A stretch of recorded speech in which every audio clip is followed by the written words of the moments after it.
అందరికీ నమస్కారం. సుందరయ్య విజ్ఞాన కేంద్రం తరఫున ఈరోజు కనీస మద్దతు ధరపై జరుగుతున్నటువంటి ఆందోళన గురించి వెబినార్ నిర్వహిస్తున్నాము.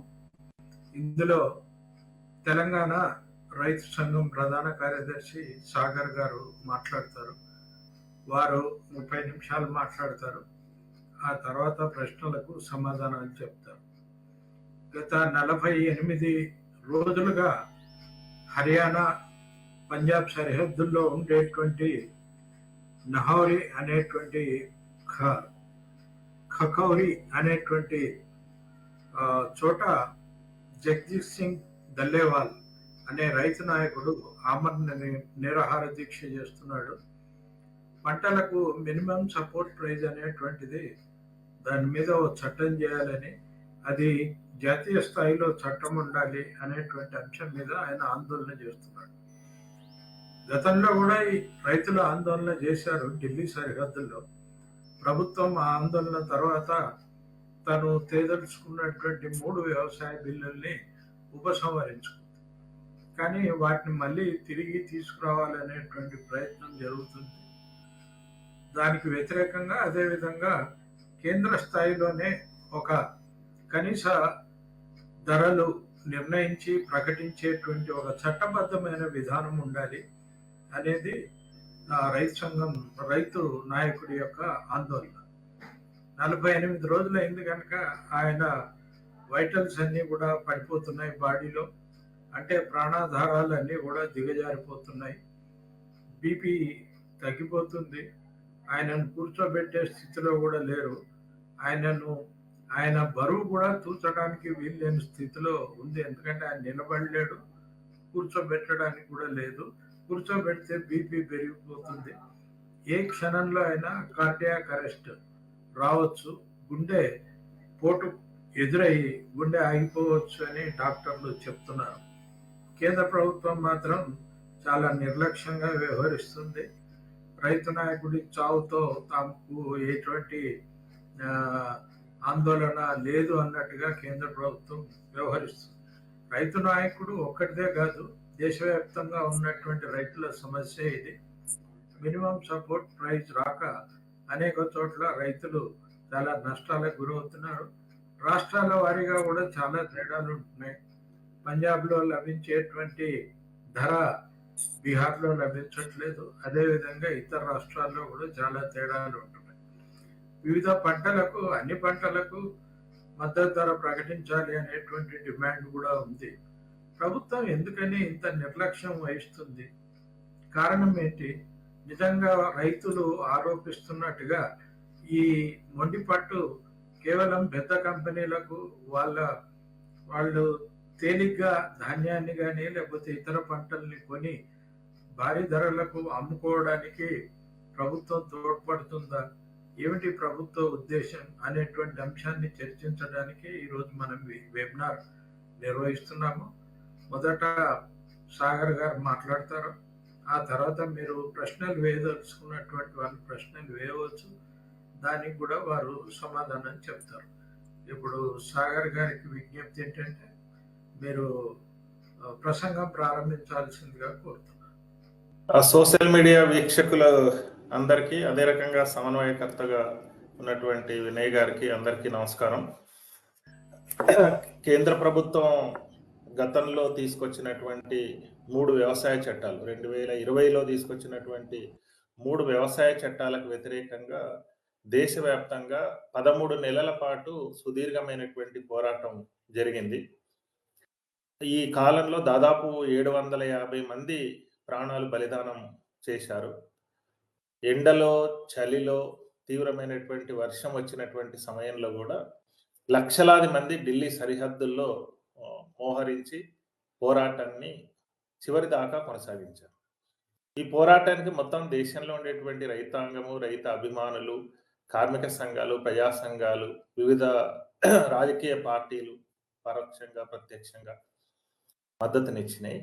దాంతోపాటు మొత్తం ప్రపంచవ్యాప్తంగానే ఒక రైతాంగం ఇంత సుదీర్ఘకాలం పోరాటం నిర్వహించడం, తమ సమస్యల పరిష్కారం కోసం నికరంగా నిలబడడం అనేటువంటిది మొత్తం ప్రపంచవ్యాప్తంగానే ఒక ఒక మద్దతు వచ్చింది. ఐక్యరాజ్య సమితి నుంచి మొదలుకొని అనేక దేశాలు మద్దతును ప్రకటించాయి. ఈ పోరాటం మీద అనేక ఆరోపణలు కూడా వచ్చినాయి ఆ రోజు. చైనా మద్దతు ఇస్తుందని, పాకిస్తాన్ మద్దతు ఇస్తుందని, నక్సలైట్లు మద్దతు ఇస్తుందని అనేక రకాల ఆరోపణలు కూడా చేశారు. అయినా కానీ ఆ పోరాటం నికరంగా నిలబడి కొనసాగింది. 3 వ్యవసాయ చట్టాలు ఏవైతే ఉన్నాయో, కాంట్రాక్ట్ వ్యవసాయ చట్టం, మార్కెటింగ్ చట్టం, అదే రకంగా నిత్యావసర వస్తువుల నియంత్రణ సవరణ చట్టం, ఈ 3 చట్టాలని కేంద్ర ప్రభుత్వం ఆ రోజు, అంటే కేంద్ర ప్రభుత్వం, ప్రధానమంత్రి గారు, అమిత్ షా గారు ఏదైనా నిర్ణయం తీసుకుంటే ఇక వెనక్కి పోరు అనుకునేటువంటి సమయంలో కూడా ఈ 3 చట్టాలు వెనక్కి తీసుకొని రైతాంగానికి ఆ రోజు క్షమాపణ కూడా చెప్పడం జరిగింది. అవి వెనక్కి తీసుకునేటువంటి సమయంలో సంయుక్త కిసాన్ మోర్చా, రైతు సంఘాలు ప్రభుత్వం ముందు ఉంచినటువంటిది, మీరు మాట ఇస్తే మాట మీద నిలబడేటువంటి అవకాశం లేదు.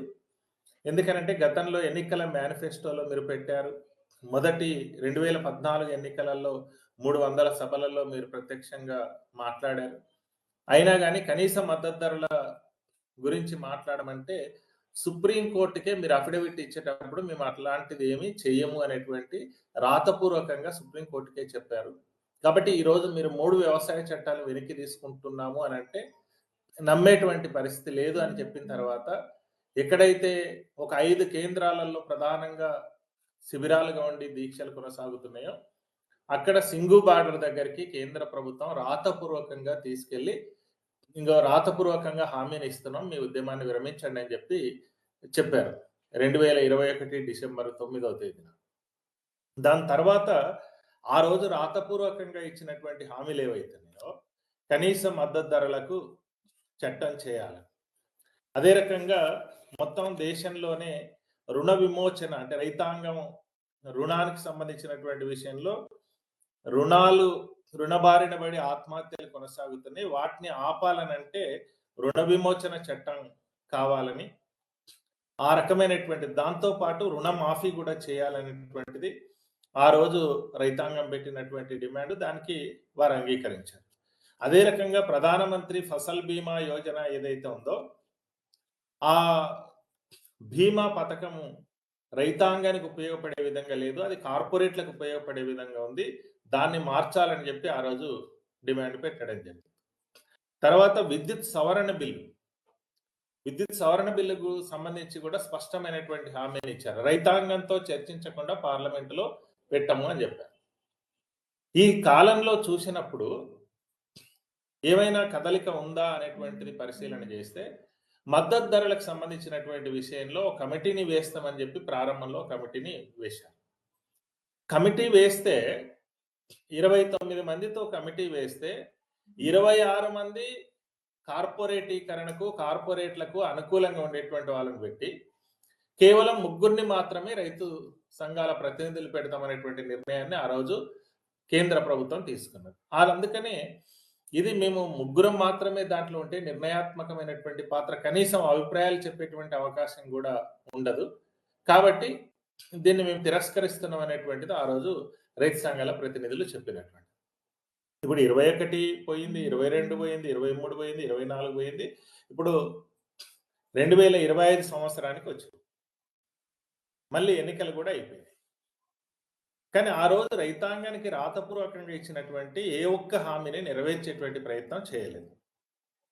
కనీస మద్దతు ధరలకు సంబంధించినటువంటి విషయంలో కూడా మనం రైతు సంఘాలు అడిగినటువంటిది కాదు, ఆ రోజు వాళ్ళు రాతపూర్వకంగా ఎన్నికల మేనిఫెస్టోలో పెట్టినటువంటి అంశం, మొన్న పోరాటం జరిగిన తర్వాత రాతపూర్వకంగా హామీ ఇచ్చినటువంటి అంశం.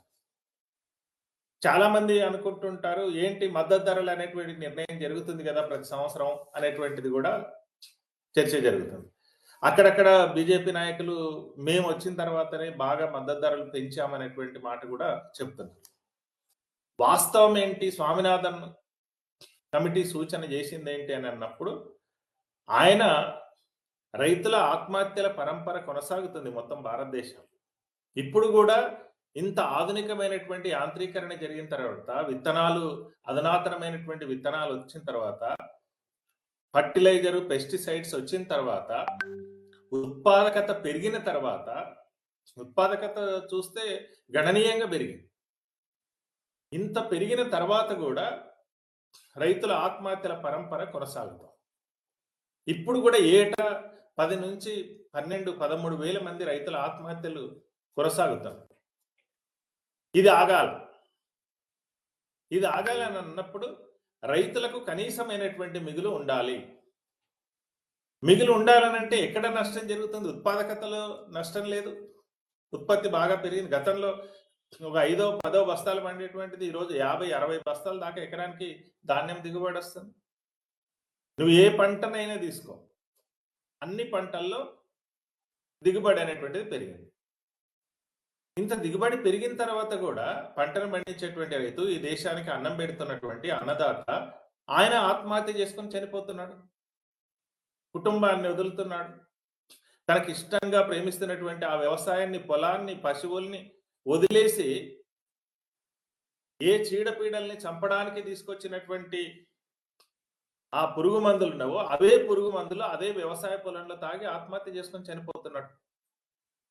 ఆ కుటుంబాలన్నీ రోడ్డు మీద పడుతున్నాయి. అందులో కౌలు రైతులైతే మరీ అన్యాయంగా ఉంది. మనలాంటి రాష్ట్రాలను చూస్తే కౌలు రైతుల ఆత్మహత్యలే సగానికంటే పైగా కౌలు రైతుల ఆత్మహత్యలు ఉంటున్నాయి. వీటిని ఆపాల్సినటువంటి బాధ్యత ఉంది. వీటిని ఆపాలంటే ఆయన సూచించినటువంటి సూచన, రైతులు పెట్టినటువంటి పెట్టుబడికి 50% కలిపి మద్దతు ధర నిర్ణయించాలి. మళ్ళీ ఈ మాట చెప్పేటప్పటికీ కేంద్ర ప్రభుత్వం కానీ, కేంద్ర ప్రభుత్వ అధికారులు కానీ, వాళ్ళ మంత్రులు కానీ ఏమంటారు? మేము కలుపుతున్నాం, నిర్ణయిస్తున్నాం కదా అని చెప్తున్నాం. ఆయన చెప్పింది ఏంటి? ఆయన చెప్పింది ఏంటంటే, రైతులు పెట్టినటువంటి పెట్టుబడి, విత్తనాలు, ఎరువులు, పురుగు మందులు, దున్నడానికి, నూర్చడానికి, వీటికి అయ్యేటువంటి ఖర్చు, వీటితో పాటు కుటుంబ శ్రమ, ఫ్యామిలీ లేబర్, దాన్ని పరిగణలోకి తీసుకోమని ప్రభుత్వం ఏం చేస్తుంది? రైతులు పెట్టినటువంటి పెట్టుబడి, కుటుంబ శ్రమ కలిపేసి దానికి 50% కలిపినాం, మద్దతు ధర నిర్ణయించినాం అని చెప్పి చెప్తున్నాం. ఇప్పుడు కేంద్రం నిర్ణయిస్తున్నటువంటి ధరలలో మద్దతు ధర అనేటువంటిది ఏదైతే ఇప్పుడు నిర్ణయిస్తున్నారో, రైతులు పెట్టిన పెట్టుబడి కూడా సమానంగా నిర్ణయం అవుతున్నటువంటి పరిస్థితి లేదు. 50% అదనంగా కలపాలి. ఆ కలిపేటువంటిది కూడా లేదు. ఆయన చెప్పినటువంటి దాంట్లో పెట్టుబడి, కుటుంబ శ్రమతో పాటు భూమి కౌలును కూడా పరిగణలోకి తీసుకోవాలి. ఇప్పుడు ఏ పరిశ్రమ పెట్టినా లేదా ఏ వస్తువు తయారు చేసినా ఆ వస్తువుకు సంబంధించినటువంటి భూమి కౌలు, రెంట్ అనేటువంటిది కంపల్సరిగా పరిగణలోకి తీసుకుంటాం. ఒక పెన్ను కావచ్చు, లేదా ఒక సెల్ ఫోన్ కావచ్చు, లేదా ఒక నోట్బుక్ కావచ్చు, తయారయ్యేటువంటి దాంట్లో దాని రేటు నిర్ణయం చేసేటువంటి దాంట్లో వీటన్నిటితో పాటు రెంట్ కూడా పరిగణలోకి తీసుకుంటాం. అందుకని ఇక్కడ వ్యవసాయంలో భూమి కౌలును కూడా పరిగణలోకి తీసుకోమని చెప్పి ఆయన సూచన చేశారు. రెండవది, రైతులు పెట్టిన పెట్టుబడికి ఇంట్రెస్ట్ కూడా క్యాల్కులేట్ చేయమన్నారు. ఇప్పుడు సంవత్సర కాలానికి సరిపడినటువంటి పంటకు పెట్టుబడి లేదు, 6 నెలలకు సంబంధించినటువంటి పంట, 4 నెలలకు సంబంధించినటువంటి పంట పెట్టుబడి పెడితే ఆ పెట్టుబడి ఏదైతుందో దానికి ఇంట్రెస్ట్ కూడా క్యాల్కులేట్ చేయమన్నారు. తర్వాత యాంత్రీకరణ, ఇప్పుడు ట్రాక్టర్ పెట్టొచ్చు, బోర్ వేయచ్చు, లేదా పైప్ లైన్లు వేసుకోవచ్చు, డ్రిప్ ఇరిగేషన్ పెట్టొచ్చు. వీటికి సంబంధించినటువంటి పెట్టుబడిని కూడా మీరు పరిగణలోకి తీసుకొని ఆ మొత్తం కలిపిన తర్వాత అప్పుడు కాంప్రహెన్సివ్ కాస్ట్ C2 + 50% అని అన్నాం. రైతులు పెట్టిన పెట్టుబడి, కుటుంబ శ్రమ, తర్వాత ఈ భూమి కౌలు, పెట్టిన పెట్టుబడి మీద వడ్డీ కూడా కలిపిన తర్వాత దానికి 50% కలపమని చెప్పింది. ఇప్పుడు ఒక వరి 1 క్వింటాలు ఉత్పత్తి కావడానికి 2,500 రూపాయల పెట్టుబడి అవుతుందని అనుకుంటే 3,750 రూపాయల క్వింటాకు మద్దతు ధర నిర్ణయం చేయాలి. అప్పుడు రైతుకి ఏమైనా మిగులు ఉంటుంది. లేకపోతే ఇప్పుడు పెట్టినటువంటి పెట్టుబడి, తన కుటుంబం చేసినటువంటి శ్రమ కూడా తిరిగి రావట్లేదు. అప్పుడు మిగిలి ఎక్కడ ఉంటుంది? ఇప్పుడు కుటుంబంలో అదనంగా ఏమైనా మిగులు కలిగితేనే పిల్లల్ని చదువు కావచ్చు, వైద్యం కావచ్చు, లేదా తిరిగి పెట్టుబడి పెట్టడానికి కావచ్చు, ఇట్లాంటి సందర్భాలలో కనీసమైనటువంటి మిగులు ఉంటుంది.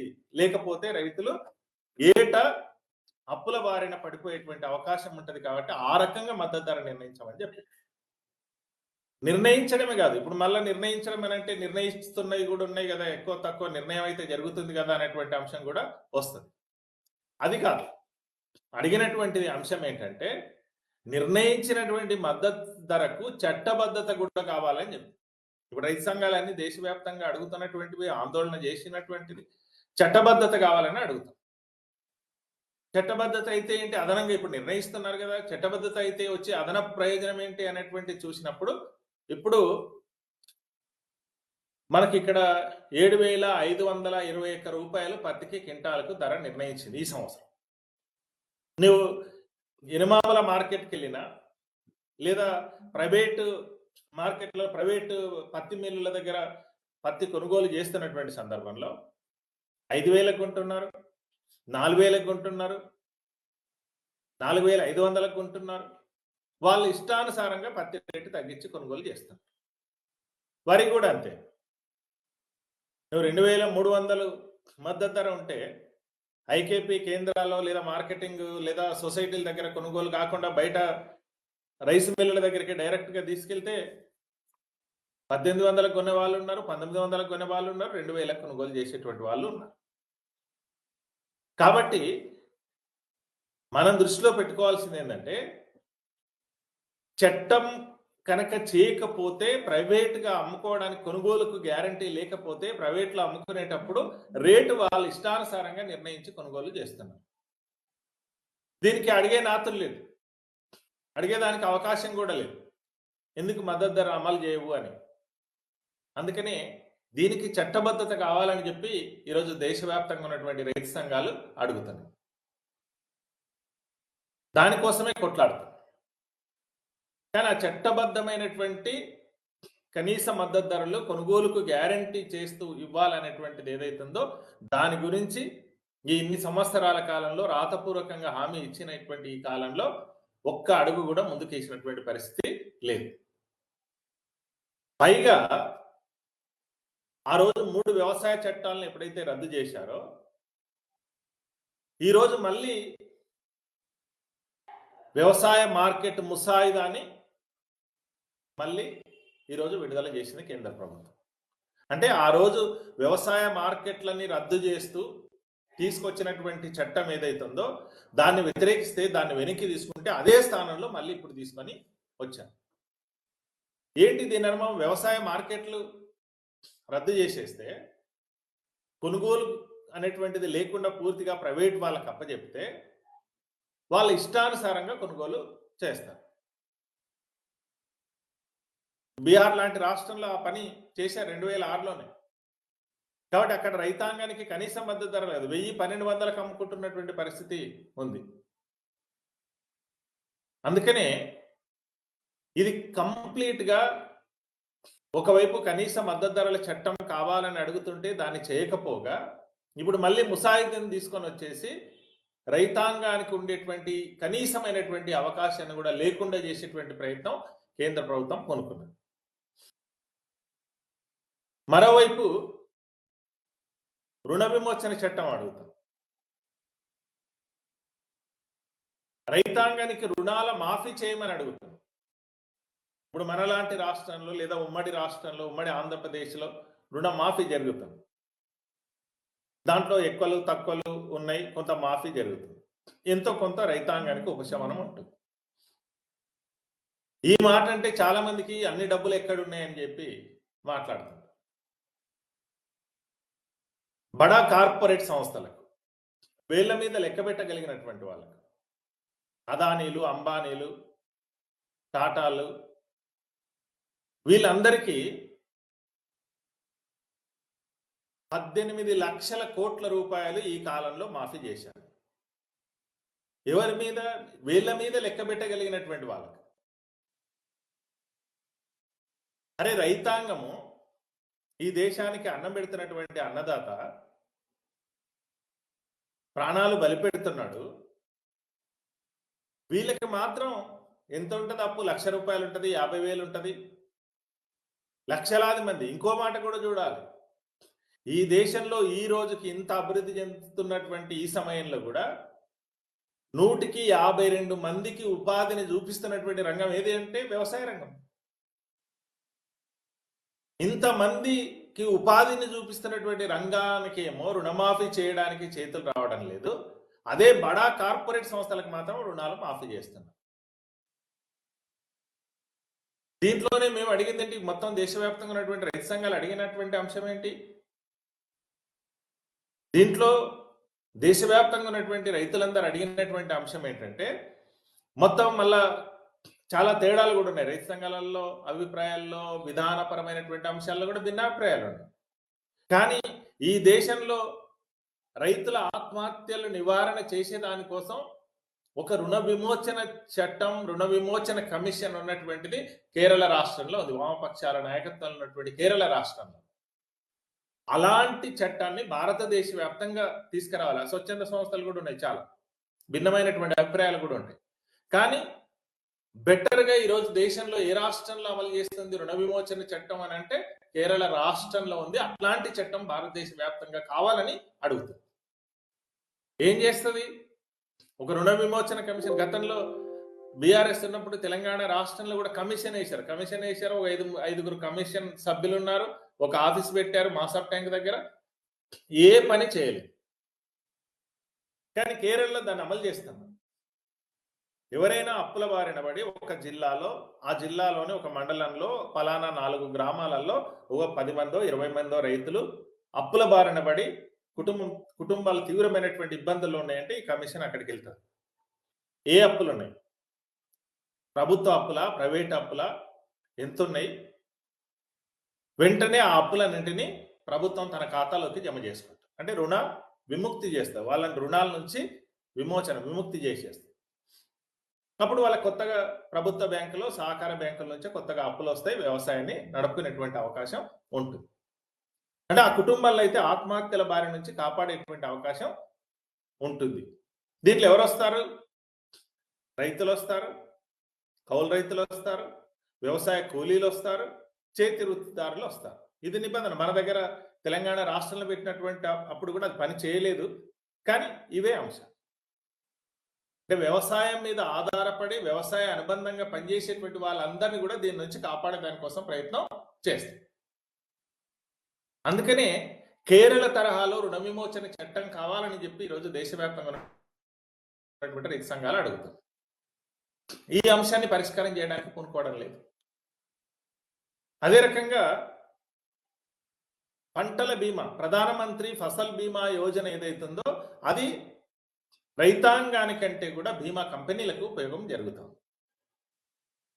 పైగా కేంద్ర ప్రభుత్వం తన వాటాని తగ్గించుకొని రాష్ట్రాల వాటాని పెంచేసి, అంతకుముందు 50% ప్రీమియం కేంద్ర ప్రభుత్వం 50%, రాష్ట్ర ప్రభుత్వం 50% భరించింది.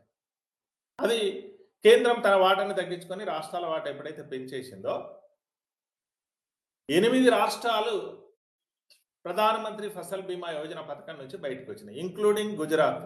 స్వయాన ప్రధానమంత్రి నరేంద్ర మోడీ గారి రాష్ట్రమైనటువంటి గుజరాత్ రాష్ట్రం, మన తెలంగాణ, ఆంధ్రప్రదేశ్ ఇట్లాంటి రాష్ట్రాలన్నీ ప్రధానమంత్రి ఫసల్ బీమా యోజన పథకం నుంచి బయటకు వచ్చేసి, అన్ని రాష్ట్రాలు ఆయా రాష్ట్రాలకు ప్రత్యేకంగా బీమాను పెట్టుకుని మన తెలంగాణ రాష్ట్రం అట్లాంటి బీమా పథకాన్ని కూడా పెట్టుకోలేదు. ఎందుకంటే మేము రైతు బంధు ఇస్తున్నాము, రుణమాఫీ ఇస్తున్నాము, ఈ రకరకాల ఇస్తున్నాం కాబట్టి మేము పెట్టుకోమని ఇక్కడ పెట్టుకోలేదు. ఇప్పటిదాకా ఇప్పుడు రాష్ట్రం ప్రభుత్వం మారిన తర్వాత కూడా ఆ బీమా పథకం, పంటల బీమా, ఇది ఫసల్ బీమాలో చేరుతున్నామని అన్నారు, అది జరగలేదు. కానీ కేంద్ర ప్రభుత్వం చేసినటువంటి ఈ ప్రధానమంత్రి ఫసల్ బీమా రైతాంగానికి ఉపయోగపడడం లేదు, ఇది కేవలం బీమా కంపెనీలకు ఉపయోగం జరుగుతుంది. దీన్ని మార్చాలని అడుగుతుంది. ఈరోజు కనీస భరోసా లేదు. ఇప్పుడు మన దగ్గర ఉదాహరణ చూస్తే ఒక్కోసారి పత్తిలో గులాబీ తెగులు వచ్చేస్తుంది, ఎకరాలు నష్టం జరుగుతుంది. అరే పంట విత్తనాలు పెడుతున్నాడు, కలుపు తీస్తున్నాడు, చదును చేస్తున్నాడు, పెట్టుబడి పెడుతున్నాడు, చివరికి పంట చూస్తే ఏపుగా పెరిగి ఉంటుంది, గులాబీ తెగులు రాగానే పత్తి దిగుబడి అనేటువంటిది పూర్తిగా తగ్గిపోతుంది. మిర్చిలో చూస్తే తామర వైరస్ వస్తుంది. ఒకేసారి ఆత్మహత్యలు, మిర్చి రైతులను మేము మహబాద్లో చూస్తే అక్కడనే దాదాపు 50 మంది రైతులు, మిర్చి రైతులు ఆత్మహత్యలు చేసుకున్నారు. మొత్తం మన తెలంగాణ లాంటి రాష్ట్రంలో కూడా వేల మంది రైతుల ఆత్మహత్యలు జరుగుతున్నాయి కదా. దేశవ్యాప్తంగా ఇట్లాంటిది జరిగినప్పుడు ఇంకో వైపు ప్రకృతి వైపరీత్యాలు వస్తున్నాయి. ఈసారి 2 సంవత్సరాలుగా చూస్తే అధిక వర్షాలు, ఒక ప్రాంతంలోనే అధికంగా వర్షపాతం రావడం, నష్టం జరుగుతుంది. దేశవ్యాప్తంగా ఇది జరుగుతుంది. ఇంకొన్ని సందర్భాల్లో కరువులు వస్తున్నాయి, తుఫాన్లు వస్తున్నాయి. వీటి వల్ల నష్టం జరిగినటువంటి సందర్భంలో ఆ రైతుగా కోలుకునేటువంటి అవకాశమే లేదు. ఈ మధ్యలో తమిళనాడులో వచ్చినటువంటి తుఫాను ఇక అసలు ఆ పొలాన్ని గుర్తుపట్టేటువంటి అవకాశం కూడా ఉండదు, ఆ ఇసుక మేటలు వేసేసిన తర్వాత. కాబట్టి ఇట్లా పంట నష్టం జరిగినప్పుడు రైతాంగం కోలుకునేటువంటి అవకాశం అనేటువంటిదే లేకుండా పోతుంది. కాబట్టి ఈ బీమా పథకం అనేటువంటిది ఒక గ్యారంటీని ఇస్తుంది. ఆ రకంగా దాన్ని మార్చాలనేటువంటిది రైతాంగం యొక్క డిమాండ్. దాని గురించి మాట్లాడాలని లేదు. తర్వాత విద్యుత్ సవరణ బిల్లు. ఈరోజు మొత్తం భారతదేశంలోనే ఉత్పత్తి ప్రైవేట్ వాళ్ళు చేస్తున్నారు. ఇప్పుడు థర్మల్లో కానీ, హైడల్ కానీ, లేదా పవన విద్యుత్ కానీ, సోలార్ కానీ ప్రైవేట్ ఉంది. కానీ ట్రాన్స్మిషన్ అనేటువంటి సరఫరా అనేటువంటిది ఒక బాంబే నగరం మినాయిస్తే మొత్తం భారతదేశంలో ఎక్కడ కూడా ప్రైవేట్ వాళ్ళ చేతుల్లో లేదు, ప్రభుత్వం చేతుల్లోనే ఉంది. ప్రభుత్వ రంగ సంస్థల ద్వారానే ఈ సరఫరా అనేటువంటిది జరుగుతుంది. కాబట్టి ప్రజలకు క్రాస్ సబ్సిడీ కూడా వస్తుంది. ఇప్పుడు వ్యవసాయానికి ఇప్పుడు మన దగ్గర కానీ ఆంధ్రప్రదేశ్లో కానీ ఫ్రీ కరెంట్ వస్తుంది వ్యవసాయానికి. తర్వాత గృహాలకు సంబంధించి చూసినప్పుడు క్రాస్ సబ్సిడీ వస్తుంది. కానీ విద్యుత్ సవరణ బిల్లే కనుక అమలైతే, స్మార్ట్ మీటర్లే కనుక వస్తే కేవలం రైతాంగానికి మాత్రమే కాదు, ఇది మొత్తం సామాన్య పేద మధ్యతరగతి ప్రజానీకం అందరి మీద అదనపు భారం పడుతుంది. ఇప్పుడు సెల్ ఫోన్ రీఛార్జ్ చేసుకుంటే నెల రోజులు అంటే 28వ రోజు ఆటోమేటిక్గా కట్ అయిపోతుంది. మన ఇంటర్నెట్ ఆటోమేటిక్గా 28వ రోజు కట్ అయిపోతుంది.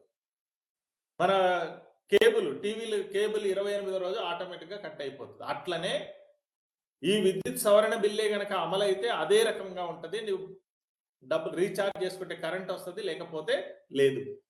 భారం ఎంత పడుతుంది? ఈరోజు 100 యూనిట్లు కాల్చేటువంటి కుటుంబానికి 200 రూపాయల దాకా బిల్లు వస్తుంది అనుకుంటే, ఈరోజు విద్యుత్ సవరణ బిల్లే కనుక అమలైతే అదనంగా 1000 నుంచి 1200 రూపాయలు అదనంగా బిల్లు పడుతుంది ప్రతి కుటుంబం మీద. ఎవరి చేతుల్లోకి పోతుంది? ఇది బడా కార్పొరేట్ల చేతుల్లోకి వెళ్ళిపోతుంది. వ్యవసాయానికే కాదు, మొత్తం సామాన్య పేద మధ్యతరగతి ప్రజానికం అందరి మీద అదనపు భారం పడుతుంది. అందుకని దాన్ని రైతాంగం ఈరోజు దేశవ్యాప్తంగా ఉన్నటువంటి రైతు సంఘాలు వ్యతిరేకంగా నిలబడతారు. ఈ పరిస్థితులలో ఇప్పుడు మళ్ళీ రైతాంగం ఢిల్లీ సరిహద్దుల్లో పోరాటం జరుగుతుంది, సుప్రీంకోర్టు జోక్యం చేసుకుంటుంది. ఎందుకు అనంటే 3 వ్యవసాయ చట్టాలని రద్దు చేసినట్లే చేసి ఇప్పుడు మళ్ళీ మార్కెట్లను రద్దు చేసేటువంటి కార్యక్రమం, కొనుగోలు నుంచి ప్రభుత్వం తప్పుకునేటువంటి కార్యక్రమానికి మళ్ళీ ప్రభుత్వం తెర లేపి. అందుకనే రైతాంగం అందరూ కూడా మళ్ళీ పోరాటం ప్రారంభం చేశారు. ఇప్పుడు వినయ్ గారు చెప్పినట్లు జగ్జిత్ సింగ్ దల్లేవాల్ 48 రోజులుగా నిరాహార దీక్ష చేస్తున్నాడు. సుప్రీంకోర్టు జోక్యం చేసుకున్నది. ఒక మనిషి రైతాంగం కోసం, ఈరోజు దేశానికి అన్నం పెడుతున్నటువంటి అన్నదాతల కోసం ఆయన నిలబడి నిరాహార దీక్షకు ప్రాణాలు బలిదానం చేయడానికి కూడా సిద్ధపడి నిరాహార దీక్ష చేస్తుంటే కేంద్ర ప్రభుత్వం జోక్యం చేసుకోవాలి కదా. అనేక అంశాల మీద మాట్లాడుతున్నటువంటి ప్రధానమంత్రి గారు కనీసం ఏంటి వీటి గురించి మాట్లాడాలి కదా. అంటే వ్యవసాయ రంగాన్ని ఏ రకంగా చూసినా బడా కార్పొరేట్ల యొక్క చేతుల్లో పెట్టేయాలి. బడా కార్పొరేట్లు దీంట్లోకి రావడానికి అనేక ఆటంకాలు ఉన్నాయి ఇప్పుడున్నటువంటి చట్టాలు. వాస్తవంగా ఇప్పుడు వ్యవసాయ మార్కెట్లకు సంబంధించినటువంటిది రాజ్యాంగబద్ధంగానే ఎవరి పరిధిలో ఉంటుంది? రాష్ట్రాల పరిధిలో ఉంటుంది, చట్టబద్ధంగా రాజ్యాంగబద్ధంగా. కానీ దాన్ని కేంద్రం తన చేతుల్లోకి తీసుకుంటుంది. ఇప్పుడు జిఎస్టీని ఎట్లయితే తన చేతుల్లోకి తీసుకున్నదో రాష్ట్రాలు ఇప్పుడు ఏం చేయాలో అడుక్కోవాలి కేంద్రం దగ్గర. వసూలు అయ్యేది డబ్బులేమో ఇక్కడి నుంచి మన రాష్ట్రాల నుంచే వసూలు అవుతాయి, కానీ డైరెక్ట్ కేంద్రం తీసుకుంటుంది. వసూలైనటువంటి దాంట్లో ఎంత ఇస్తున్నారు? ఇప్పుడు 37% మాత్రమే రాష్ట్రాలకు తిరిగి ఇస్తున్నారు. విద్యుత్ కూడా అంతే. రాష్ట్రాల పరిధిలో ఉండేటువంటి హక్కుల్ని, రాజ్యాంగబద్ధంగా ఉన్నటువంటి వాటిని కూడా కేంద్రం తన గుప్పిట్లోకి, తన చేతుల్లోకి తీసుకుంటుంది. ఇప్పుడు వ్యవసాయ మార్కెట్ల పరిస్థితి కూడా అదే. ఇప్పుడు ఉన్నటువంటి చట్టాలు కార్పొరేట్లు డైరెక్ట్ గా జోక్యం చేసుకొని ఈ కొనుగోలు, అమ్మకాలు, నిలువలు పెట్టుకోవడానికి ఆటంకంగా ఉన్నాయి కాబట్టి వాళ్ళకు అనుకూలంగా వీటిని మార్చాలి. రైతాంగం ఏమడుగుతున్నారు? ఇప్పుడు ఇద్దరికీ నష్టం చేశాడు. వినియోగదారులకు నష్టం, రైతాంగానికి నష్టం. మధ్య దళారులు వచ్చేస్తే, బడా కార్పొరేట్లు ఈ రంగంలోకి వచ్చేస్తే ఇద్దరికీ నష్టం జరుగుతుంది. రైతాంగానికి, అదే రకంగా వినియోగదారులు కొనుగోలు చేసేటువంటి వాళ్ళు ఎవరైతే ఉన్నారో వాళ్ళకు కూడా ఎవరు లాభపడతారు? మరి వ్యవసాయంతో సంబంధం లేకుండా, పెట్టుబడితో సంబంధం లేనటువంటి, ఆ మట్టితో సంబంధం లేనటువంటి బడా కార్పొరేట్లు డైరెక్ట్ గా దీని నుంచి పెద్ద మొత్తాల్లో లాభాలని గడించే దానికోసం వాళ్ళకి అవకాశాన్ని ఇవ్వాలి. విద్యుత్తులోనైనా అంతే, వ్యవసాయ మార్కెట్ల విషయంలోనైనా అంతే. అందుకనే బడా కార్పొరేట్లకు లాభాన్ని చేకూర్చే దానికోసం ఈరోజు కేంద్ర ప్రభుత్వం మద్దతు ధరల చట్టం కానీ, అదే రకంగా కనీసం ఆ మద్దతు ధరలకు సంబంధించి స్వామినాథన్ కమిటీ చెప్పిన దాని ప్రకారం నిర్ణయించడానికి కానీ సిద్ధమవుతున్నటువంటి పరిస్థితి లేదు. అందుకని ఈరోజు పోరాటం మళ్ళీ ప్రారంభం అయింది. ఈయన చేస్తున్నటువంటి దీక్షకు సంబంధించినటువంటి విషయంలో కూడా ఇప్పటికే దేశవ్యాప్తంగా డిసెంబర్ 23వ తేదీ నాడు ఈ ముసాయిదా మార్కెట్, జాతీయ ముసాయిదా మార్కెట్ చట్టం ఏదైతే కేంద్ర ప్రభుత్వం విడుదల చేసిందో ఆ ప్రతుల దగ్ధం కార్యక్రమం దేశవ్యాప్తంగా జరిగింది. దాని తర్వాత మొత్తం భారతదేశ వ్యాప్తంగానే మళ్ళీ ఆ రోజు 2020లో వచ్చినటువంటి 3 చట్టాలకు వ్యతిరేకంగా ఏ రకంగానైతే పోరాటం నికరంగా కొనసాగిందో ఆ తరహాలో మొత్తం భారతదేశ వ్యాప్తంగా మళ్ళీ రైతు సంఘాలన్నింటినీ కలుపుకొని పెద్ద ఎత్తున ఆందోళన పోరాటాలు నిర్వహించాలని చెప్పి కూడా సంయుక్త కిసాన్ మోర్చా నిర్ణయం చేసింది. ఇది కేవలం రైతాంగం వరకే, రైతులకు మాత్రమే పరిమితమైనటువంటి అంశాలు కావు. మొత్తం వినియోగదారులుగా ఉన్నటువంటి ప్రజానీకం అందరికీ కూడా నష్టం చేసేటువంటి అంశాలు. అందుకనే మొత్తం భారతదేశ వ్యాప్తంగా ఉండేటువంటి రైతాంగంతో పాటు వ్యవసాయ కూలీలు, గతంలో మనం అందరం చూసాం, మొత్తం దేశంలో ఉండేటువంటి 500 రైతు సంఘాలతో పాటు కార్మిక సంఘాలు ఉన్నాయి, వ్యవసాయ కూలీ సంఘాలు ఉన్నాయి, విద్యార్థి సంఘాలు, యువజన సంఘాలు, మహిళా సంఘాలు, సామాజిక సంఘాలు, మేధావులు. మీరు చూస్తే ఢిల్లీ సరిహద్దుల్లో మిలిటరీలో పనిచేసేటువంటి పిల్లలు కూడా అక్కడికి వచ్చి పోరాటంలో భాగస్వాములయ్యారు. ఎందుకు? మీకేం సంబంధం, మేము మిలిటరీలో ఉన్నారు కదంటే మాకు సంబంధం లేకపోవడం ఏంటి? ఇక్కడ పోరాటం చేస్తున్నటువంటి దాంట్లో, దీక్షలో కూర్చున్నటువంటి దాంట్లో మా అమ్మ ఉన్నాడు, మా అయ్య ఉన్నాడు, మా తమ్ముడు ఉన్నాడు, మా అన్న ఉన్నాడు, అందరూ మేము ఆ కుటుంబం అక్కడి నుంచి వచ్చినాం. ఢిల్లీ నుంచి అనేక మంది ఆఫీసర్లు ఆదివారం పూట వెళ్ళి అక్కడ వాళ్ళందరికీ ఏదో వాళ్ళ తోచినటువంటి సాయాన్ని, ఆహారాన్ని సరఫరా చేసినటువంటి పరిస్థితి కూడా మనం చూస్తాం. అనేక మంది మేధావులు మేము వ్యవసాయ కుటుంబం నుంచి వచ్చినామని చెప్పి సంపూర్ణంగా మద్దతునిచ్చి ప్రత్యక్షంగా భాగస్వాములైనటువంటి వాళ్ళు ఉన్నారు. మీడియాలో ఉన్నటువంటి వాళ్ళు మాకు మళ్ళీ మేము వచ్చినటువంటి నేపథ్యం, మా వ్యవసాయం, మా కుటుంబం, మా ఊరిని మళ్ళీ గుర్తు చేస్తున్నారు, మేము ఖచ్చితంగా నిలబడతామని చెప్పి వచ్చినటువంటి వాళ్ళు. ఒక సంపూర్ణమైనటువంటి మద్దతు ఆ రోజు రైతాంగ పోరాటానికి లభించింది. ఈరోజు కేంద్ర ప్రభుత్వం తీసుకుంటున్నటువంటి మొండి వైఖరి, ఒక 48 రోజులుగా నిరాహార దీక్ష జరుగుతున్నప్పుడు కనీసం జోక్యం చేసుకుని మీ డిమాండ్లు ఏమేమి పరిష్కారం చేయగలుగుతాం, ఆ రోజు రాతపూర్వకంగా ఏ హామీలు ఇచ్చినాం, వాటి గురించి కనీసం చర్చించడానికి కూడా కేంద్ర ప్రభుత్వం సిద్ధం కావడం లేదు. అందుకనే పోరాటం మళ్ళీ ఆ రోజు ఏ రకంగానైతే సుదీర్ఘ కాలం పోరాటం ఒక చారిత్రాత్మకంగా మొత్తం జాతీయోద్యమ కాలం తర్వాత, జాతీయోద్యమ కాలంలో రైతాంగ ఉద్యమాలు ఒక వెల్లువలాగా భారతదేశంలో జరిగినాయి. ఈరోజు మళ్ళీ ఆ తరహాలో పోరాటం జరిగింది. ఇప్పుడు కేంద్ర ప్రభుత్వం తన విధానాలు, తన వైఖరి కనుక మార్చుకోకపోతే అదే రకమైనటువంటి పరిస్థితులలో ఈరోజు మళ్ళీ పోరాటం ఉధృతంగా ముందుకెళ్లేటువంటి అవకాశం ఉంది. ఇప్పటికే సంయుక్త కిసాన్ మోర్చా సమావేశం జరిగింది ఆల్ ఇండియా స్థాయిలో. సమావేశం నిర్వహించి అన్ని రాష్ట్రాలకు సంప్రదించింది. అన్ని రాష్ట్రాలలో సంయుక్త కిసాన్ మోర్చా సమావేశాలు నిర్వహించి ఈ పోరాటం ఇప్పుడు ఢిల్లీ సరిహద్దులో జరుగుతున్నటువంటి పోరాటం ఏదైతుందో ఇప్పటికే ప్రత్యక్షంగా అక్కడికి వెళ్ళి వేలాది మంది మహాపంచాయతీలు నిర్వహిస్తున్నారు. ఆ రోజు జరిగినటువంటి పోరాటం తరహాలో అనేక చోట్ల పెద్ద ఎత్తున పోరాటానికి మద్దతు లభిస్తోంది. కాబట్టి కేంద్ర ప్రభుత్వం ఇప్పటికైనా తన వైఖరిని మార్చుకొని ఈరోజు అత్యధిక మందికి ఉపాధిని చూపిస్తున్నటువంటి వ్యవసాయ రంగాన్ని కాపాడాల్సినటువంటి బాధ్యత, రక్షించాల్సినటువంటి బాధ్యత కేంద్ర ప్రభుత్వం మీద ఉంది. ఈ పోరాటంలో అనేక మంది భాగస్వాములైతున్నటువంటి ఈ తరుణంలో సంపూర్ణమైనటువంటి మద్దతు లభిస్తున్నటువంటి సమయంలో చివరి దాకా కొనసాగుతుంది. అంటే కేంద్ర ప్రభుత్వం దిగొచ్చి తన యొక్క వైఖరిని చెప్పేదాకా ఈ పోరాటం కొనసాగుతుంది. అందుకనే ప్రభుత్వం తన వైఖరిని, తన విధానాల్ని మార్చుకోవాలి. ప్రధానమంత్రి గారు ఇంతకుముందు మొన్న ఇంటర్వ్యూలో చెప్తున్నారు, నేను కూడా మనిషినే కదా, తప్పులు కూడా జరుగుతాయి.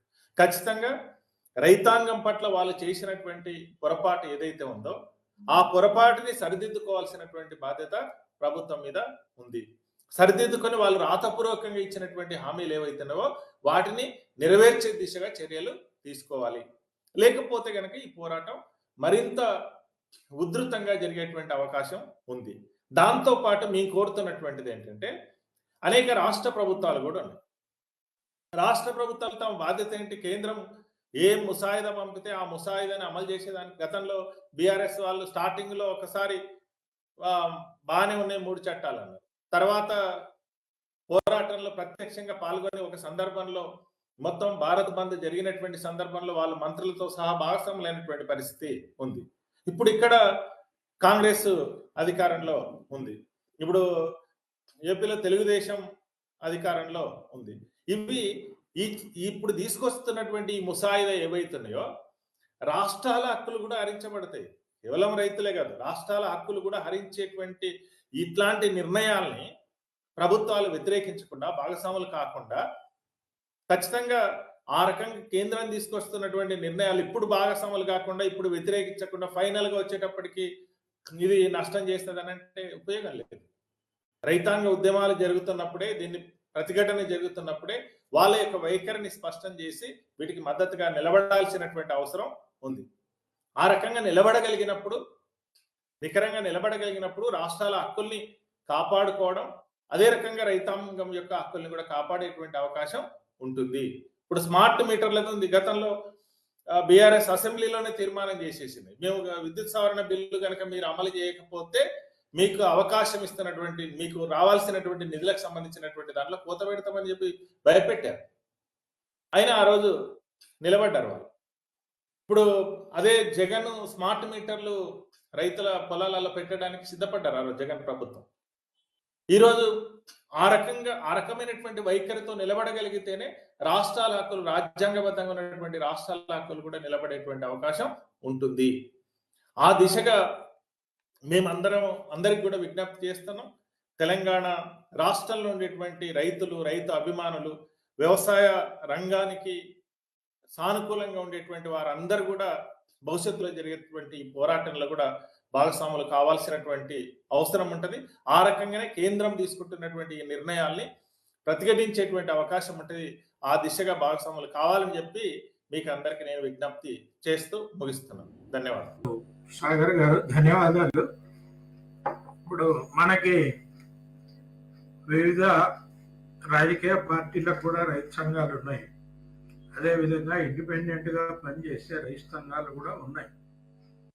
మొత్తం మీద దేశం మొత్తం మీద స్పందన చూసినప్పుడు అంత స్పందన కనపడడం లేదు. మరొక వైపు ఈ పెద్ద పత్రికలు కానీ, పెద్ద మీడియా అంతా కూడా ఈ కనీస మద్దతు ధరలను కనుక ప్రకటిస్తే ప్రజలకు చాలా నష్టం జరుగుతుంది, మన ఆర్థిక వ్యవస్థ దాన్ని భరించలేదు అనేటువంటి క్యాంపెయిన్ కూడా చేస్తున్నారు. రైతులకు వ్యతిరేకంగానే జరుగుతుంది ఇదంతా. మరి ఇటువంటి సమయంలో ఎందుకని ఇప్పుడు వస్తున్నటువంటి స్పందన ఎట్లా ఉంది? ఎందుకని స్పందన కొరత ఉంది, తగినంత స్పందన రావటం లేదు అని అనిపిస్తుంది. మీ అభిప్రాయం ఏంటి? వాస్తవంగా గతంలో కూడా 2020లో ఈ 3 చట్టాలు వచ్చినప్పుడు కూడా చాలా మంది సపోర్ట్ చేయలేదు. పోరాటం ప్రారంభమైన తర్వాత ఢిల్లీ సరిహద్దులో వచ్చి ఆపిన తర్వాత రోడ్ల మీద కూర్చున్న తర్వాత అక్కడ కూడా టియర్ గ్యాస్ ప్రయోగించారు, నీటి ఫిరంగులు ప్రయోగించారు, లాఠీ చార్జ్ చేశారు. చివరికి పత్రికలన్నింటినీ మేనేజ్ చేసి రాయకుండా ఆపారు. సోషల్ మీడియాలో విస్తృతంగా ప్రచారం చేస్తున్నాం. సోషల్ మీడియాలో ప్రచారం చేస్తే ఇంటర్నెట్ కట్ చేశారు.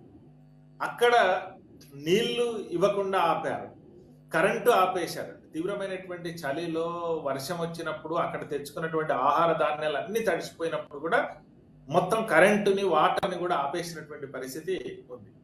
వాటన్నింటినీ కూడా సహించి రైతాంగం యాక్చువల్గా రైతాంగం అన్ని రకాల కర్రలు ఉంటాయి, రాళ్ళు ఉంటాయి, అన్ని ఉంటాయి చేతిలో. కానీ ఇంత లాఠీ చార్జ్ చేసినా, టియర్ గ్యాస్ ప్రయోగించినా ఒక్క మాట పోలీసుల మీద ఒక లాఠీ తీసుకోలేదు. పైగా సాయంత్రం దాకా కొట్టి కొట్టి అలసిపోయిన తర్వాత వాళ్ళు చెప్పారు పోలీసులకు, అయ్యా మీకు లాఠీలు ఇచ్చి పంపారు నరేంద్ర మోడీ, అమిత్ షా, టియర్ గ్యాస్ ఇచ్చి పంపారు, నీటి ఫిరంగులు ఇచ్చి పంపారు మమ్మల్ని కొట్టడానికి, మీకు నీళ్లు ఆహారం మాత్రం ఇయ్యలేదు, కాబట్టి మీరు రండి కూర్చోండి అన్నం పెడతామని చెప్పి అన్నం పెట్టారు, నీళ్ళు ఇచ్చారు. అది అన్నదాతలు శాంతియుతంగా పోరాటం నడిపారు. ఆ రోజు కూడా ఎక్కడ ఇట్లాంటి మద్దతు ఇవ్వలేదు. అంటే మీడియాని కూడా మేనేజ్ చేశాం. మీరు ఆ రోజు చూస్తే మహారాష్ట్రకు లాంగ్ మార్చ్ చేసినటువంటి రైతాంగం యొక్క మీడియాలో కూడా ఎక్కడ రాలే. సోషల్ మీడియాలో వచ్చిన తర్వాత వాళ్ళు బాంబే నగరానికి చేరుకున్నప్పుడు కూడా పిల్లలకు పరీక్షలు ఉన్నాయంటే ఆ రోజు అదనంగా 20 కిలోమీటర్లు నడిచారు. ఉదయం కనుక మేము వెళితే పిల్లల పరీక్షలకు ఇబ్బంది అవుతుంది అనుకొని రాత్రికి రాత్రే గ్రౌండ్కు చేరుకునే విధంగా అదనంగా 20 కిలోమీటర్లు నడిచి వెళ్ళారు. ఆ తర్వాతనే మెయిన్ స్ట్రీమ్ మీడియా అంతా కూడా గుర్తించి రాయడం, మద్దతునివ్వడం అనేటువంటి చేశారు. ఇప్పుడు కూడా అంతే. ఈరోజు ముఖ్యమైనటువంటి నేను ఇంతకుముందు చెప్పినట్లు ఆ రోజు బీఆర్ఎస్ స్టార్టింగ్ లో మద్దతు ఇచ్చింది, తర్వాత ప్రత్యక్షంగా పాల్గొన్నది. ఈరోజు వాళ్ళకి రైతు సంఘాలు కూడా ఉన్నాయి, ప్రధానమైనటువంటి రాజకీయ పార్టీలుగా ఉన్నటువంటి రైతు సంఘాలు కూడా ఉన్నాయి.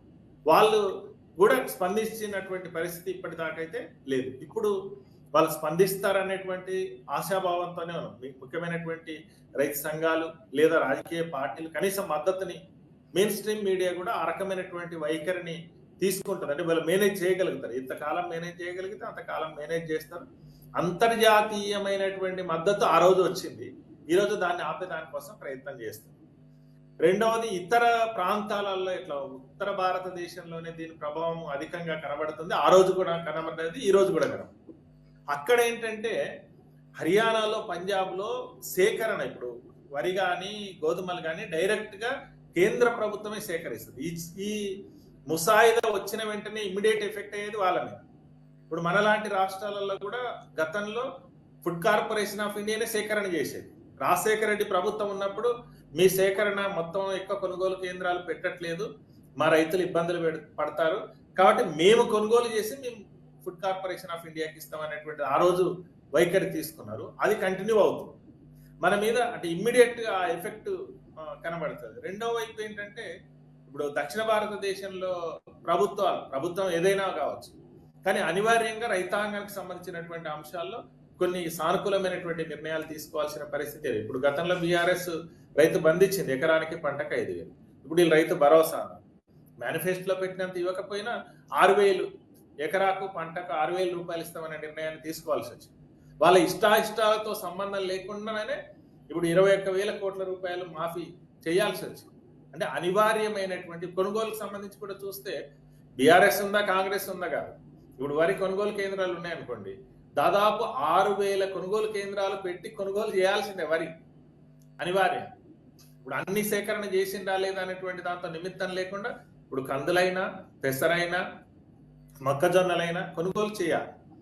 దీని ప్రభావం డైరెక్ట్ గా అక్కడ వెంటనే ఒక ముసాయిదా వచ్చినప్పుడు, సర్క్యులర్ వచ్చినప్పుడు ఇమ్మీడియట్ ఎఫెక్ట్ ప్రత్యక్షంగా వాళ్ళకి పడుతుంది. కాబట్టి రియాక్షన్ కూడా అంత పెద్ద ఎత్తున వస్తుంది. అక్కడ మెయిన్ పంటలు కూడా అవే, గోధుమలు పండిస్తారు, వరి పండిస్తారు.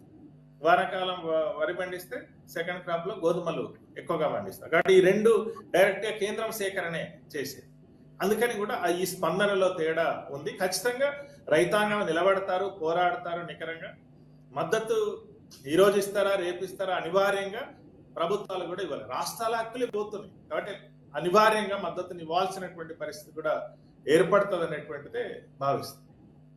ఇప్పుడు వరి అది వదిలిపెడితే రాష్ట్రంలో మిగతా పంటల పరిస్థితి ఏంటి? అది సరైనటువంటి ధర లభిస్తుందా? ఇటీవల కందుల ధరలు బాగా తగ్గి రైతులు నష్టపోతున్నారు అని వచ్చింది. అది సెటరేట్ అయిందా లేకపోతే ఇంకా మిగతా పంటలు ముఖ్యంగా పప్పులు వాటి ధరలు ఎట్లా ఉన్నాయి?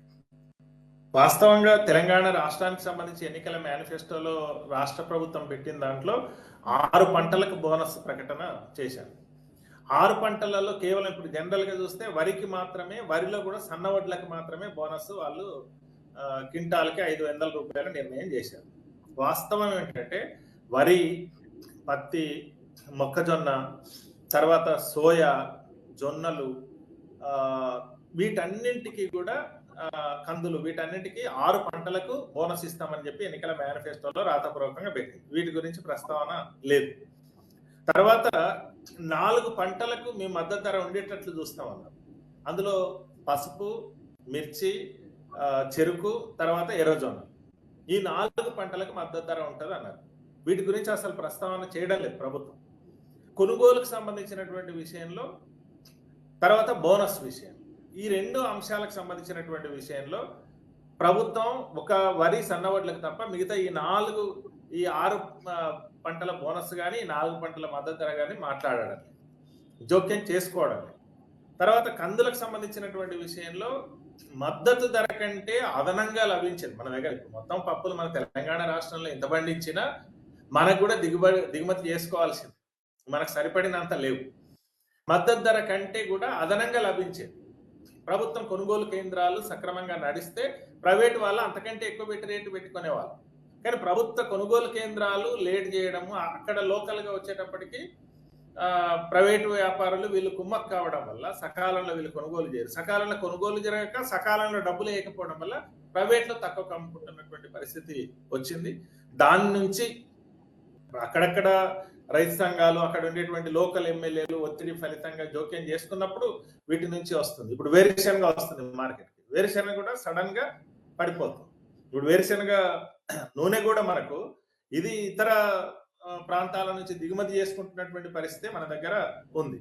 కాబట్టి ప్రభుత్వం అంటే ఈ 2 లోటే, మనకు దేశానికి లోటే, నూనెలు కానీ పప్పులు కానీ మన రాష్ట్రానికి కూడా లోటే ఉంది. కాబట్టి దాంట్లో కరెక్ట్ గా జోక్యం చేసుకోగలిగితే ఉపయోగం జరుగుతుంది. తర్వాత పండ్లు, కూరగాయలకు సంబంధించి కూడా లోటే. మనకి 53% దాకా ఇతర రాష్ట్రాల నుంచి వస్తుంది. మన రాష్ట్రానికి, హైదరాబాద్ నగరానికి, బోయినపల్లి మార్కెట్కు ఇతర రాష్ట్రాల నుంచి వస్తున్నాయి పండ్లు, కూరగాయలు. దీన్ని నివారణ చేయాల్సినటువంటి అవసరం కూడా ఉంది. దీనివల్ల ఏమవుతుంది, రైతాంగానికి ఉపయోగం ఏం లేదు. అక్కడ మహారాష్ట్రనో లేదా కర్ణాటకనో తమిళనాడు ఆ రైతాంగానికి ఏం ఉపయోగం లేదు. ఇక్కడ వినియోగదారులకేమో అదనంగా భారం పడుతుంది. కాబట్టి దీన్ని నివారణ చేయాలంటే చుట్టుపక్కల అంటే నగరాల చుట్టుపక్కలంతా ఈ హార్టికల్చర్ని ప్రోత్సహించగలిగితే, వాటికి సబ్సిడీలు ఇవ్వగలిగితే, విత్తనాల నుంచి మొదలుకొని రైతాంగానికి ఉపయోగం జరుగుతుంది. అదే సందర్భంలో వినియోగదారులకు, మధ్యతరగతి పేద వాళ్ళందరికీ కూడా కూరగాయలు, పండ్లు అందుబాటులో ఉండేటువంటి అవకాశం ఉంటుంది. ఆ దిశగా చర్యలు రాష్ట్ర ప్రభుత్వం చేపట్టాల్సినటువంటి అవసరం ఉంది. ఓకే, ఇప్పుడు మీరు కూరగాయలు, పండ్లు అంటున్నారు కదా, అసలు ప్లాన్ ఏమన్నా ఉందా రాష్ట్ర ప్రభుత్వం దగ్గర ఈ కొత్త నివారించడానికి, పప్పులు కూడా నివారించడానికి? ఇప్పుడు అంతా వరి వేస్తే మరి ఇట్లాగే ఉంటుంది కదా పరిస్థితి. ఎక్కువ ధరలు పెట్టి వినియోగదారులు కొనాల్సి వస్తుంది. ప్రభుత్వం ఎందుకని స్పందించట్లేదు, అటువంటి ప్లాన్ చేయట్లేదు? వాస్తవంగా ప్రభుత్వం కొంత జోక్యం చేసుకోవాలి. అది రాష్ట్రానికి అన్ని రకాల ఉపయోగం. ఇప్పుడు పండ్లు, కూరగాయలు నేను దాదాపు 60% ఇతర ప్రాంతాల నుంచి వస్తున్నాయి. మన రాష్ట్ర ఆర్థిక పరిస్థితి కూడా నష్టమే. అది ఎక్కడ పోతున్నాయి డబ్బులని ఇతర రాష్ట్రాల నుంచి కొనుగోలు చేసుకొని రావు. ఇక్కడే ఇప్పుడు అక్కడ ఎంత రైతుకి అక్కడేమి లాభం జరగదు. కానీ ఇక్కడ మనకు వచ్చేసరికి ట్రాన్స్పోర్ట్ అయ్యి 100 రూపాయల కిలో, 80 రూపాయల కిలో మనం కొనుగోలు చేస్తాం. అదే ఇప్పుడు చుట్టుపక్కల ఉన్నటువంటి రంగారెడ్డి జిల్లా పరిధిలో కానీ, లేదా ఉమ్మడి మెదక్ జిల్లా పరిధిలో కానీ, ఉమ్మడి మహబూబ్ నగర్ పరిధిలో కానీ మీరు ప్రోత్సహించింది అనుకోండి, ప్రోత్సహిస్తే అక్కడ రైతుకు 30 రూపాయలు దొరికిన ఇక్కడికి వచ్చేటప్పటికి నీకు 40 రూపాయలకో 50 రూపాయలకో ఇక్కడ వినియోగదారులకు, హైదరాబాద్ ఉండేటువంటి వినియోగదారులకు దొరుకుతాయి. ఆ రైతాంగానికి లాభం జరుగుతుంది, వినియోగదారుడికి లాభం జరుగుతుంది. కానీ ఆ ప్రణాళిక అనేటువంటిది ఇప్పుడు రాష్ట్ర ప్రభుత్వం వేయాలి. గతంలో కేసీఆర్ ప్రభుత్వం ఉన్నప్పుడు పత్తిని ఎందుకు కొన్ని సలహాలు తీసుకున్నాడు. ఏంటి, పత్తి రైతుల ఆత్మహత్యలు ఎక్కడ జరుగుతున్నాయి ఎక్కువ అంటే పత్తి పండించే వాళ్ళలోనే ఆత్మహత్యలు జరుగుతున్నాయి. వాటిని నివారణ చేయాలంటే ఏం చేయాలంటే పత్తి నుంచి డైవర్ట్ చేయాలి. మంచిది అని చెప్పి మొత్తం రాష్ట్రం అంతా మైకులు పెట్టి, వెహికల్ పెట్టి ప్రచారం చేసి, మీరు కందులు వేసుకోండి, పెసర వేసుకోండి, మేము 10,000 క్వింటాలు కొంటాం అన్నాడు. అని ప్రభుత్వం అసలు కొనుగోలు చేయలేదు. కనీసం మద్దతు ధర, ఆ రోజు ఉన్నటువంటి మద్దతు ధర కూడా కొనుగోలు చేయలేదు. దానివల్ల రైతులు తీవ్రంగా నష్టపోయారు. అందుకే దాని నుంచి వెనక్కి పోయారు. అంటే మాట ఇచ్చాడు ఆయన, కానీ అమలు చేయలేదు. ఆ రకంగా మీరు మాట ఇవ్వగలిగితే, ఇప్పుడు కందులు పెసర వేసుకోండి, మీరు అలసందలు వేసుకోండి, ఖచ్చితంగా మేము కొనుగోలు చేస్తాం, మినుములు వేయండి, మేము కొనుగోలు చేస్తాం అనేటువంటి గ్యారంటీ ఇవ్వగలిగితే ప్రభుత్వం, ఇప్పుడు బోనస్ ఇప్పుడు ఎట్లయితే చెప్పారో, వరికి 500 ఎట్లయితే ఇస్తున్నారో, ఇప్పుడు మద్దతు ధర 6,000 ఉంది, మేము ఖచ్చితంగా 1,000 రూపాయలు అదనంగా ఇస్తాము బోనస్, మీరు కందులు వేయండి, పెసర వేయండి అని ప్రోత్సహించండి, ఖచ్చితంగా ఆ రకంగా మారుతారు. పత్తి ఇంత విస్తారంగా పెరిగింది. ఇప్పుడు వరి ఇంత విస్తారంగా ఎందుకు పెరిగింది? చాలా మంది చెప్తుంటారు నీళ్లు రాలేదు. నీళ్లు, కరెంటు ఉన్నాయి కాబట్టే అంత విస్తారంగా వరి పెరిగింది. రెండవది యాంత్రీకరణ వచ్చింది. ఇప్పుడు హార్వెస్టర్లు వచ్చిన తర్వాత, ట్రాక్టర్ హార్వెస్టర్ వచ్చిన తర్వాత పంటల సాగు అనేటువంటిది ఈజీ, వరి సాగు ఈజీ అయింది. గతంలో అత్యంత కష్టమైనటువంటి సాగు వరి, ఇప్పుడు అన్నిటికంటే ఈజీగా సాగు చేయగలిగినటువంటి పంట వరి. అందుకనే వరి సాగు, నీళ్లున్నాయి, కరెంట్ ఉంది కాబట్టి యాంత్రీకరణ కూడా వచ్చింది. ట్రాక్టర్లు వచ్చినాయి, హార్వెస్టర్లు వచ్చినాయి కాబట్టి డైరెక్ట్ ఇప్పుడు ఏంటి, నూర్పిడి అనేటువంటి లేదు. హార్వెస్టర్ వెళ్తే డైరెక్ట్ వడ్లు వచ్చేసి ట్రాక్టర్లో పడితే డైరెక్ట్ మిల్లికి వెళ్ళిపోతుంది. ఆ రోజులో కోత పని అయిపోతుంది. గతంలో అదొక పెద్ద పని, 10 రోజులు 15 రోజులు పట్టేటువంటిది. ఇప్పుడు అదొక కారణం. కాబట్టి మీరు ప్రోత్సహించేటువంటి దాంట్లో అదనంగా ఇప్పుడు పల్లి కావాలి మన దగ్గర, వేరుశనగ పండేటువంటి అవకాశం ఉంది. ఉదాహరణకి ఇప్పుడు నాగర్ కర్నూలు, వనపర్తి ప్రాంతాల్లో నీళ్ళు వచ్చిన తర్వాత సెకండ్ క్రాప్ పల్లీలు వేస్తారు. నువ్వు మార్కెట్కి తీసుకొచ్చేసరికి సడన్ గా రేటు పడిపోతుంది. దీన్ని నియంత్రణ చేయండి, ప్రభుత్వం కొనుగోలు చేస్తుంది, అదనంగా బోనస్ 1,000 రూపాయలు ఇస్తాం పల్లికి అని చెప్పండి. నువ్వు వరి ఆపేస్తారు, నువ్వు పల్లి పండిస్తారు. నువ్వు మిగిలిన పప్పులకు సంబంధించినటువంటిది కూడా అంతే. నువ్వు సన్ఫ్లవర్ పండించండి, మేము బోనస్ ఇస్తాం అని ప్రోత్సహించగలిగితే పత్తి ఆగుతుంది, అదే సందర్భంలో వరి ఆగుతుంది. ఇప్పుడు పత్తి ఈసారి ఇబ్బంది వచ్చింది రైతులకు. ఎందుకని ఇబ్బంది వచ్చిందంటే అంతర్జాతీయ మార్కెట్లో మనల్ని కొనుగోలు చేసేటువంటి పరిస్థితి లేదు. కాబట్టి ఆటోమేటిక్ గా ప్రైవేటు వ్యాపారవేత్తలు బయట డిమాండ్ ఉంటే గతంలో 10,000కి తక్కువ కాకుండా పత్తి కొనుగోలు చేశారు. కొంచెం నల్లగైనటువంటి పత్తిని కూడా 10,000కి తగ్గకుండా కొనుగోలు చేశారు. ఇప్పుడు ఆ పరిస్థితి లేదు, మద్దతు ధర కూడా లభించేటువంటి అవకాశం లేదు. కాబట్టి అంతర్జాతీయంగా వస్తున్నటువంటి పరిణామాల యొక్క ప్రభావం కూడా రైతాంగం మీద పడుతుంది, ఆత్మహత్యలు కొనసాగేటువంటి అవకాశం ఉంటుంది. కాబట్టి మన రాష్ట్రానికి అవసరమైనటువంటి అంటే స్వయం సమృద్ధి మనం సాధించగలిగినటువంటి అవకాశం మన దగ్గర ఉంది. కాబట్టి ఆ దిశగా ఒక నిర్దిష్టమైనటువంటి ప్రణాళిక వేస్తే కొనుగోలు శక్తి పెరుగుతుంది, ఆర్థిక పరిస్థితి కూడా ఇతర రాష్ట్రాలకు పోకుండా మన రాష్ట్రంలోనే ఉంటది. రైతాంగానికి, వినియోగదారులకి ఇద్దరికి కూడా ఉపయోగపడుతుంది. రాష్ట్ర ఆర్థిక పరిస్థితి కూడా ఇది ఉపయోగం జరుగుతుంది. అంటే ఆ దిశగా చర్యలు చేపట్టాల్సినటువంటి అవసరం ఉంది. గతంలో మేము కౌలు రైతును గుర్తించము, భూ యాజమాన్య రైతుగా గుర్తిస్తామని చెప్పింది. అసలు కౌలు రైతు లేనట్టుగానే అది బిహేవ్ చేస్తుంది. ఈ ప్రభుత్వం కౌలు రైతు పట్ల దీని వైఖరి ఏంటి, ఏమన్నా మార్పు వచ్చిందా? వాస్తవంగా కౌలు రైతులకు సంబంధించి గత ప్రభుత్వం చెప్పినటువంటి మాట వాస్తవం. తెలంగాణ రాష్ట్రంలో ఇప్పటికీ దాదాపు అంటే మనము బ్యాంకర్స్, స్టేట్ బ్యాంకర్స్ కమిటీ చెప్పినటువంటి దాంట్లో కానీ లేదు, గతంలో ఇప్పుడు మన ముఖ్యమంత్రి గారు ప్రతిపక్ష నాయకుడిగా ఉన్నప్పుడు ఆ రోజు కేసీఆర్కి లేఖ రాసినటువంటి దాంట్లో కానీ 22 లక్షల మంది కౌలు రైతులు తెలంగాణ రాష్ట్రంలో ఉన్నారని చెప్పారు. బీఆర్ఎస్ గుర్తించడానికి, అసెంబ్లీ సాక్షిగానే గుర్తించడానికి నేను అంగీకరించానని చెప్పాను. కానీ వీళ్ళు రేవంత్ రెడ్డి గారు ప్రతిపక్ష నాయకుడిగా లేఖ రాశారు కౌలు రైతులని గుర్తించాలని. ఎన్నికల మేనిఫెస్టోలో 6 గ్యారంటీలలో కూడా ఇది ఉంది, కౌలు రైతులకు కూడా మేము రైతు భరోసా ఇస్తామని అన్నారు. కానీ ఇప్పుడు కౌలు రైతులకు సంబంధించినటువంటిది కనీసం నమోదు చేయడానికి సిద్ధం కావడం లేదు. మేము ఇప్పటికే వ్యవసాయ శాఖ మంత్రి గారితో మాట్లాడాం, ముఖ్యమంత్రి గారికి చెప్పాం. కౌలు రైతుల వ్యవసాయం కూడా మనది దాదాపు 30-35% వ్యవసాయం కౌలు రైతుల ద్వారానే సాగవుతుంది. కానీ ఆ కౌలు రైతులను గుర్తించడానికి ఇప్పటికి సిద్ధం కావడం లేదు. రెండవది కాస్తు కాలం నమోదు చేయడానికి కూడా సిద్ధం కావడం లేదు. అందుకని కౌలు రైతులకు సంబంధించి 2011 ఇప్పుడు యాక్చువల్గా రాజశేఖర రెడ్డి ప్రభుత్వం ఉన్నప్పుడు గతంలో దీని మీద ఒక ప్రణాళిక వేశారు. ఎందుకనంటే తెలంగాణ రాష్ట్రంలో కౌలు రైతుని నమోదు చేయడానికి భయం ఉంది. ఎందుకు భయం ఉంది అంటే చారిత్రకంగా చూసినప్పుడు 1950లో వచ్చినటువంటి చట్టం ఉంది, రక్షిత కౌలుదారి చట్టం. ఆ చట్టంలో 38E ప్రకారం కనుక సర్టిఫికెట్ ఉంటే భూమి మీద హక్కులు వస్తాయి, భూమి మీద 60% హక్కులు వస్తాయి. కాబట్టి కౌలుని గుర్తించడానికి నమోదు చేయడానికి మనలాంటి ప్రాంతంలో సిద్ధం కారు. అందుకనే 2011లో కిరణ్ కుమార్ రెడ్డి ముఖ్యమంత్రి అయిన తర్వాత, వాళ్ళు అప్పుడే ప్రారంభించారు రాజశేఖర రెడ్డి ప్రభుత్వంలోనే, కిరణ్ కుమార్ రెడ్డి ముఖ్యమంత్రి అయిన తర్వాత చట్టం వచ్చింది 2011. కౌలు రైతులను గుర్తించడానికి ఏమీ లేదు. కౌలు రైతులను గుర్తించడం అని అంటే ఒక కౌలు కార్డు ఇస్తే ఆ కార్డు ఆధారంగా లోన్ వస్తుంది. బ్యాంకులలో కానీ సహకార బ్యాంకులలో కానీ లోన్ ఎలిజిబుల్ కార్డు అన్నమాట. ఆ కార్డు ఇస్తే ఏమవుతుందంటే లోన్ వస్తుంది, ప్రభుత్వ పథకాలు రుణమాఫీ లాంటిది లభించేటువంటి అవకాశం ఉంటుంది, బీమా లభించే అవకాశం ఉంటుంది. ఇప్పుడు ఏమవుతుందంటే కౌలు రైతు పంట పండిస్తాడు, పెట్టుబడి పెడతాడు, కౌలు ఇస్తాడు. చివరికి ఇప్పుడు CCI cotton corporation of India దగ్గర అమ్ముకోవాలన్నా, లేదు మన ప్రభుత్వం ఐకేపీ కేంద్రాల్లో అమ్ముకోవాలన్నా ఎవరికి ఖాతా ఇవ్వాలి మళ్ళీ అంటే యజమాని ఖాతా ఇవ్వాలి, భూ యజమాని అకౌంట్లో పడతాయి 6 కాలం కష్టపడి పండించినటువంటి పంట. ఆ అవకాశం కూడా లేకుండా పోతుంది. కాబట్టి కనీసం మీరు ఏం భూమి మీద ఎలాంటి హక్కులు లేవు దీని మీద కార్డు ఇస్తే. కాబట్టి లోన్ ఎలిజిబుల్ కార్డు కనీసం రైతుగా గుర్తింపు వస్తుంది.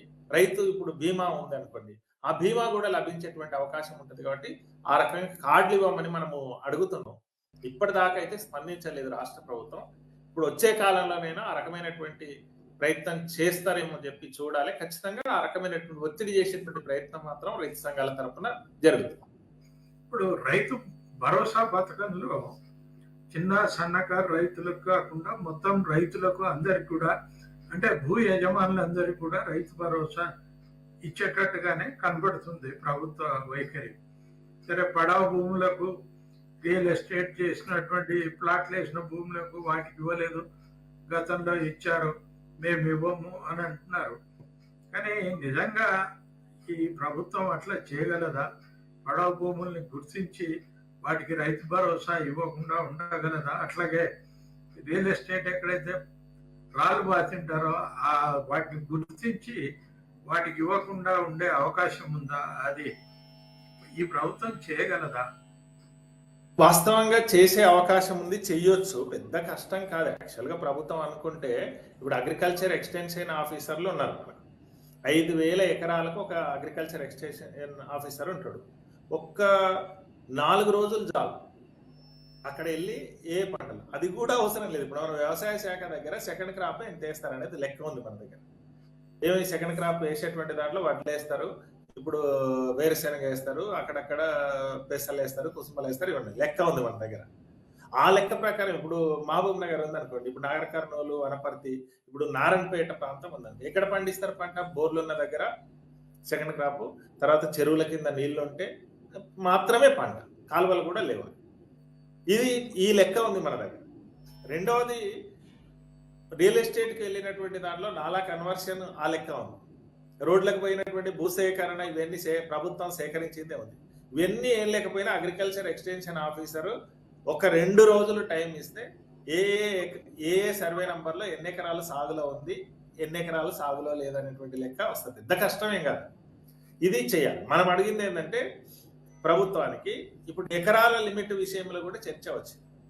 మనల్ని అడిగారు రైతు సంఘాలు అన్నారు, మేము అన్ని రైతు సంఘాలు వెళ్ళినప్పుడు వ్యవసాయం అందరికీ ఇవ్వమంటారా?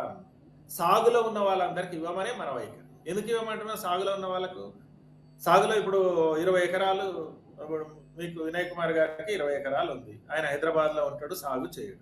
ఎవరు సాగు చేస్తారు? అక్కడ కౌలు రైతు సాగు చేస్తారు. ఆ కౌలు రైతుకి ఇస్తాన్న ఆమె ఇచ్చినావు కదా కౌలు రైతుకి.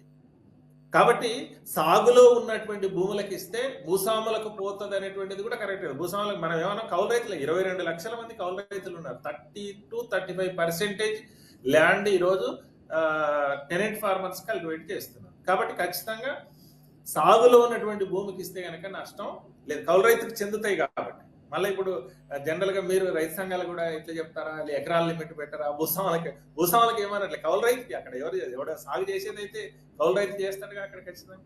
బట్ అది కౌలు రైతుకి ఇస్తానని నువ్వు హామీ ఇచ్చినావు కాబట్టి సాగులో ఉన్నటువంటి భూమికి అన్నిటికీ ఇవ్వమనే మనం చాలా మంది అడుగుతున్నారు, ప్రభుత్వం కూడా అడుగుతుంది, మీరు కూడా అట్లా అంటారు, మేము కూడా అట్లా అంటామంటే సాగులో ఉన్న భూమికి ఇస్తే కౌలు రైతు చెందుతుంది తప్ప రైతుకు కాదు కదా వెళ్ళేది. కాబట్టి ఆ రకంగా చేయమని అంటారు.